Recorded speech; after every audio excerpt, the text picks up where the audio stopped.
Hi everyone, Ben Packer coming to you from Hebron with the Rashi of the Week, Jewish Heritage House. This week's Parsha is Vayechi, and we're going to bury Yaakov. He's in Egypt, and we're going to bring him back to Israel and bury him. And we've come all the way to Hebron here, where he is actually buried. He's the last person buried here. We thought this would be a good place to do the Rashi of the Week.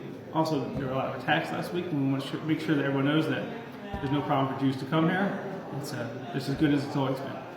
Anyway, so the verse, they're taking Yaakov, Jacob, from Egypt back to Israel to bury him here in Hebron.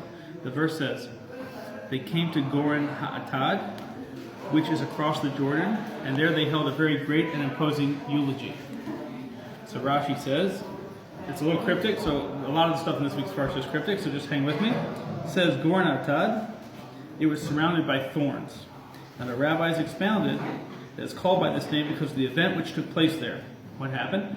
All the kings of Canaan, and the princes of Ishmael came to do battle. But once they saw Joseph's crown hanging from Jacob's coffin, they all stood and hung their crowns from it, and encircled it with crowns like a threshing floor that is encircled by a fence of thorns. Basically what happened was, as they were bringing the coffin, Joseph had put his crown on the coffin.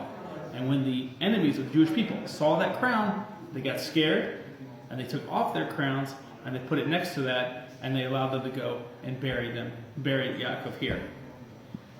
Like I said, we've had some issues over the last week with terrorism, and in this instance, when they saw the crown, that was enough for them to back off.